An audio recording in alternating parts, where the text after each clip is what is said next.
업종 공략 업앤다운. 오늘은 하나금융투자 삼성동 금융센터 윤여민 팀장과 함께하겠습니다. 어서 오십시오. 네, 안녕하십니까.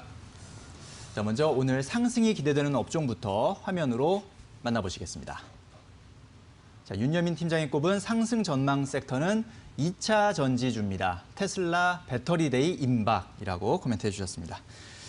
자, 이번 주에 많은 분들이 지금 기다리고 계시는 테슬라의 배터리데이가 예정돼 있는데 일단 이 배터리데이가 우리나라 2차 전지주에는 긍정적으로 작용할 것이다 이렇게 보고 계시는군요.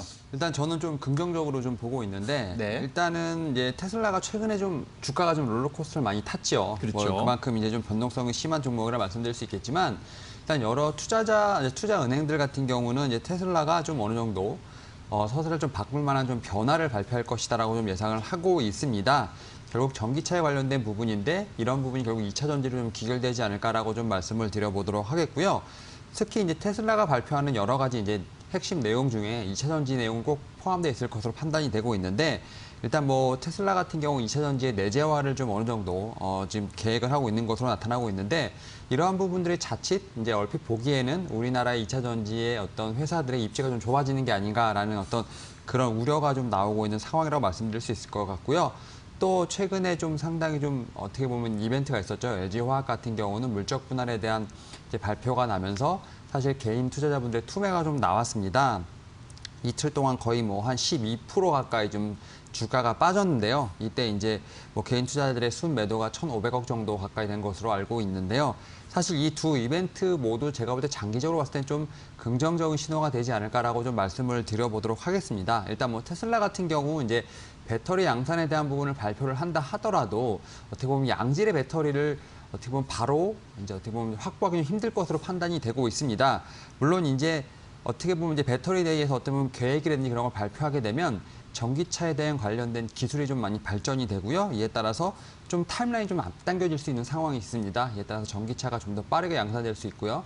배터리 또한 기술이 빨리 발전될 수 있기 때문에 제 생각에 장기적으로 봤을 때 2차 전지 업체는 좀 호재가 되지 않을까라고 좀 말씀을 드려보도록 하겠고요. 특히 이제 LG화학 같은 경우는 좀 물적 분할을 좀 하게 된 이유가 사실은 어떻게 보면 투자를 좀 많이 해야 되는 상황입니다. 이제 2차 전지 라인을 깔기 위해선 뭐 한 해에 뭐 한 3조에서 4조 정도 좀 들어가고 있는데 특히 이제 배터리 같은 경우는 LG 배터리 사업부 같은 경우는 이제 겨우 영업이익이 1,500억이기 때문에 어쩔 수 없는 상황이라 이렇게 말씀을 드릴 수 있을 것 같고요. 일단 분명히 장기적으로 봤을 때 이 LG 에너지 솔루션 같은 경우는 분명히 상장하게 되면 좀 상당히 투자를 많이 받을 것으로 판단되고 있고요. 지금 뭐 잔고 수주가 뭐 상당히 많은 걸로 알고 있습니다. 뭐 150조가 넘어가는 걸로 알고 있기 때문에 이런 물량을 소화하려면 어쩔 수 없는 선택이었다. 하지만 결국 기업의 가치는 제대로 인정받을 것으로 판단이 되고 있습니다.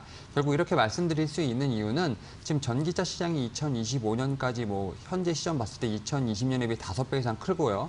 또 이에 따라 2차 전지 같은 경우도 같이 클 수 있는 상황이기 때문에 결국은 충분한 모멘텀과 실적이 있는 상황입니다. 여기서 좀 어떻게 보면 지나가는 이벤트라고 말씀을 드릴 수 있을 것 같고요. 이러한 부분들을 위해서 오늘 좀 상승하지 않을까 좀 말씀드려보도록 하겠습니다. 네. 자, 테슬라 배터리데이 현지 시간으로 22일 날 예정이 돼 있고요. 우리 시간으로는 수요일 오후 혹은 목요일 날 확인이 될 것 같은데요. 일단은 예상되는 부분이 2차 전지를 포함하는 그런 내용들이 예상이 되고 있습니다. 테슬라가 2차 전지를 내재화하는 그런 내용들이 포함될 것으로 예상이 되고 있는데 이런 것들이 일각에서는 우리나라 2차 전지 업체들의 입지가 좁아지는 것은 아니냐 이런 우려가 나오고 있지만 일단 장기적으로 2차 전지 섹터에 호재가 될 것이라는 그런 의견이셨고요. 또 LG화학이 배터리 사업부를 분사함으로써 더 강력한 투자 의지를 보여준다는 점 이런 점들을 또 우리가 잘 해석을 해야 되겠다라고 말씀해 주셨습니다. 자, 이번에는 피해야 할 섹터는 어떤 업종인지 지금 바로 화면으로 만나보시겠습니다. 자, 윤여민 팀장이 꼽은 피해야 할 섹터는 남북 경협주입니다. 9.19 선언 2주년 멈춰선 남북 관계라고 코멘트해 주셨습니다. 자, 9.19 평양 공동선언이 이제 2주년을 맞았는데 사실 남북 관계는 여전히 경색 국면 이어가고 있는 상황이죠. 예, 일단 최근에 조금 움직이기는 좀 했습니다. 네. 일단 뭐 두 분의 어떤 이름이 좀 거론이 됐는데 일단 미국의 마이크 이제 폼페이오 이제 미국 국무장관이 좀 폭스 뉴스와 전화 인터뷰를 좀 했었습니다. 뭐 우리는 이제 인도적 차원에서 미국 어떤 북한의 어떤 일련의 행동들에 대해서 지금 어느 정도 좀 지원을 할 것이다. 지금 상당히 북한 같은 경우는 어려움을 겪고 있는 부분이 있기 때문에 뭐 홍수라든지 코로나19로 지금 보이지는 않고 있지만 상당히 힘든 국면을 맞이하고 있는 상황입니다. 이에 따라서 미국 같은 경우는 인도적 차원에서 지원 의사를 좀 밝힌 부분이 있습니다.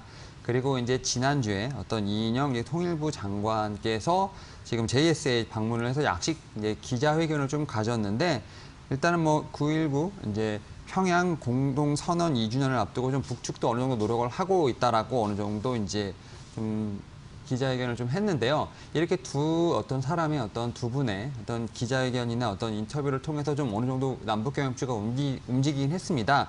하지만 그럼에도 불구하고 이제 북한 같은 경우는 좀 2주년을 좀 맞이한 한 부분이 있겠지만 여전히 좀 대남 무시를 좀 하고 있는 상황입니다.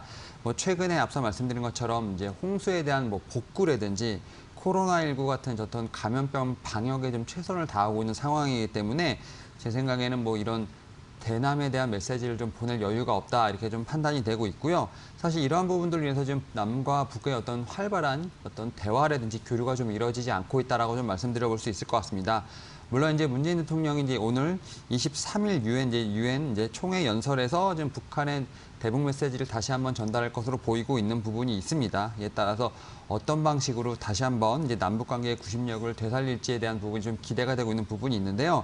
그럼에도 불구하고 북한 같은 경우는 지금 여전히 지금 어떻게 보면 이제 내부 갈등에 대한 부분, 어떤 이런 부분을 좀 총력을 다하고 있는 부분이 있기 때문에 그런 부분이 좀 어떻게 좀 문재인 대통령의 유엔 총회 연설이 얼만큼 이제 좀 먹힐지에 대한 부분은 좀 사실 의문이 있습니다. 이에 따라서 오늘 같은 경우 남북 경협주 같은 경우 좀 피해되지 않을까라고 좀 말씀드려 보도록 하겠습니다. 네, 9.19 선언 2주년을 맞은 상황에서 또 이번 주에 문재인 대통령이 유엔 총회 연설에 나섭니다. 여기에서 또 반전의 돌파구가 있을지 주목되는 상황인데 일단은 현재 북한은 내부적으로 수해 복구 또 코로나19 방역 이런 부분에서 좀 총력전을 벌이고 있는 상황이라 남한과의 관계에서는 조금 별다른 메시지를 내놓지 않고 있는 그런 상황이라는 점 참고를 하셔야겠습니다. 자, 그럼 이제 오늘의 공략 종목 궁금한데요. 어떤 종목 갖고 오셨습니까? 예, 일단 2차 전지 쪽에서 좀 하나 가지고 왔습니다. 이제 코스모 신소재라고 좀 말씀을 드려볼 수 있을 것 같은데 네. 아직까지는 좀 저평가된 종목이라고 좀 말씀을 드려보도록 하겠습니다. 일단 동사 같은 경우 일단 첫 번째로 좀 실적을 좀 말씀을 드리게 되면 일단 1분기에 좀 흑자 전환이 시도가 됐고요. 그다음에 2분기에도 그 실적 성장세가 좀 이어지고 있는 상황이라 말씀드릴 수 있을 것 같습니다.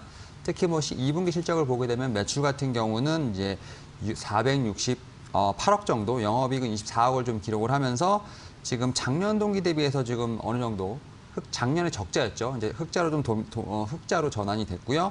그다음에 이제 직전 분기 대비해서도 50% 이상 상승한 모습을 좀 보여주고 있는데 일단 이 종목 같은 경우 실적뿐만 아니라 제품군들이 상당히 좋다라고 좀 말씀드릴 수 있을 것 같습니다. 좀 대기업에 납품할 수 있는 좀 좋은 제품 라인업으로 좀 포지션이 돼 있다라고 좀 볼 수 있을 것 같은데 뭐 NCM811 같은 경우, 그 다음에 이제 삼성 SD에 들어가는 이제 ESS용 이제 NCM423 같은 여러 가지 좀 포지셔닝이 돼 있습니다. 결국 LG화학과 삼성 SDI로 지금 상당히 좀 부품들이 납품이 된다라고 말씀드릴 수 있을 것 같고 또 사실 이제 2차 전지 관련된 섹터들은 대부분 지금 증설을 하고 있는 상황입니다. 뭐 시장이 커지고 지금 수요가 늘어남에 따라서 그 수요를 뒷받침할 수 있는 공급을 하기 위해 좀 증설을 하고 있는 부분이 있는데 동사 같은 경우도 NCM 생산 능력을 좀 높이기 위해서 좀 증설을 하고 있는 부분이 있습니다. 내년에는 좀 2만 톤, 2022년에는 3만 톤까지 그 캡바가 늘어날 것으로 보이고 있는 부분이 있기 때문에 이런 부분에서 상당히 좀 좋은 모멘텀을 가지고 있다라고 좀 말씀을 드려보도록 하겠습니다.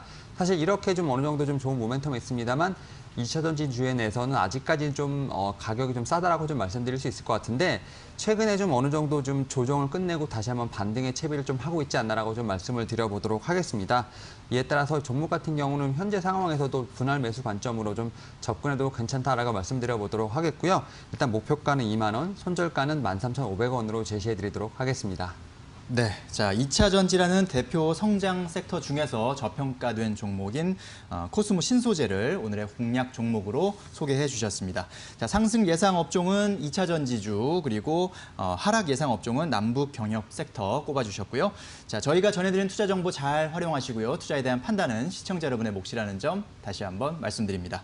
네, 윤여민 팀장님 오늘 말씀 잘 들었습니다. 감사합니다. 네, 감사합니다.